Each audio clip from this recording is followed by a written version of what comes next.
तो पहले इंजीनियर साहब से नमस्कार जी। नमस्कार। आज ये जो आयोजन बुलाया गया है, किस लिए आप गांव दर गांव जा रहे हैं? देखिए, हम एक मुहिम में काम करते हैं और एक हमारा एक मिशन है कि इस देश में समानता स्थापित हो, क्योंकि दुनिया में जिन देशों ने समानता को माना वो देश आगे चले गए।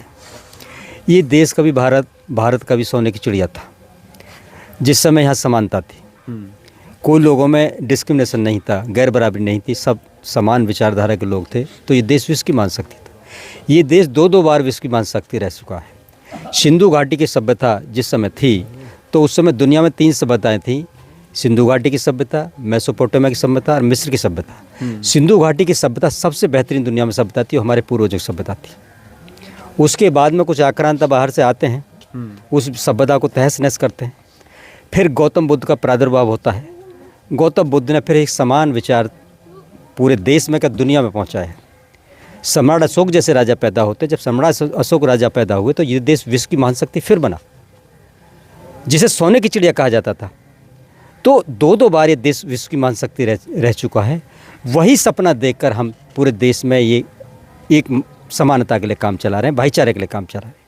क्योंकि देखिए, यहाँ देश में ऐसी विचारधारा एक है जो इंसान को इंसान से दूर करने का काम करती है। लेकिन हमारे पूर्वजों की जो विचारधारा है वो इंसान को जोड़ने का काम करती है, और हम उसी विचारधारा में काम करते हैं। और ये विचारधारा तोड़ने वाली कौन सी विचारधारा है जो तोड़ने का काम कर रही है? मनुवादियों की विचारधारा है, जो समानता नहीं आएगी। अगर आप मनुवादी की बात करेंगे, आप उग्रवाद की बात करेंगे, फिर समानता कैसे हुई जब शुरू में ही मनुवादियों पर आक्रमण बोल दिया? तो मैं आपको बताऊं, जो लोग समानता चाहते ही नहीं है, कैसे समानता आ जाएगी?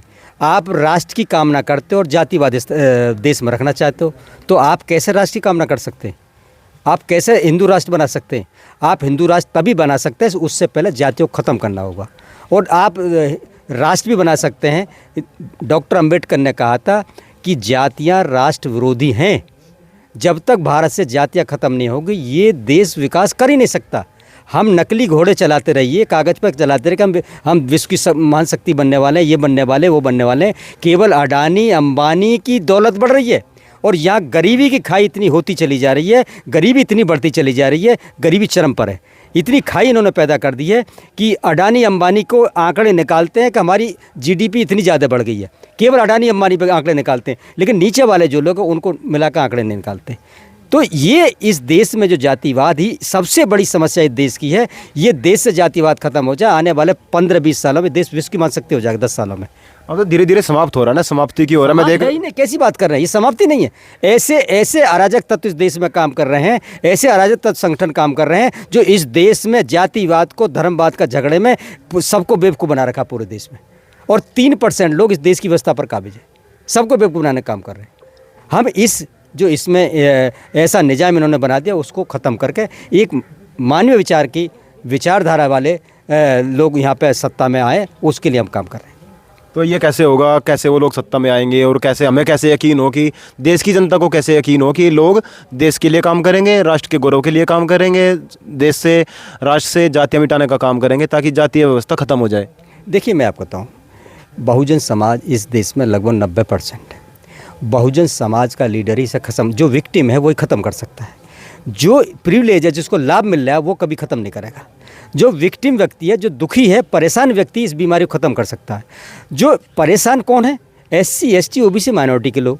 ये जब इस देश का शासक बनेगा और इन्हीं के द्वारा बनाया जाएगा, ये नहीं कि उनके द्वारा बना के बैठा दिया जाए।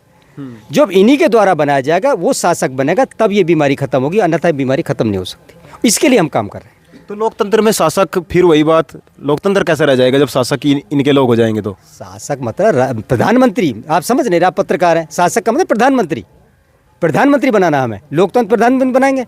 प्रधानमंत्री जब हमारा बनेगा तब ये बीमारी खत्म होगी, अन्यथा बीमारी नहीं खत्म हो सकती। राष्ट्रपति तो अभी ऐसी समासी है ना, उसकी कोई मीनिंग है?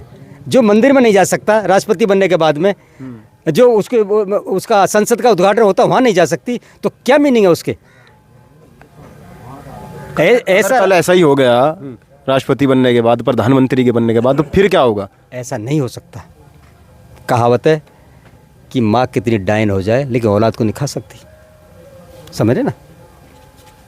माँ कितनी डायन हो जाए लेकिन औलाद को नहीं खाएगी। लेकिन राजनीति में ये भी है कि बाप ही बेटे को निपटा देता है और बेटा बाप को। देखिए ये बात सही है, बाप ही बेटे को निपटा देता है, वो होता रहा होगा, लेकिन वहाँ कहाँ होता है जहाँ राजशाही होती है, राजशाही में ये होता है। यहाँ राजशाही नहीं है, लोकतंत्र है। यहाँ लोकतंत्र में जो अच्छा काम करेगा, जो समाज के लिए काम करेगा, जिसके अंदर मानवीय भाव होगा, मानवीय विचार होगा, वही आदमी आगे जाएगा लोकतंत्र में।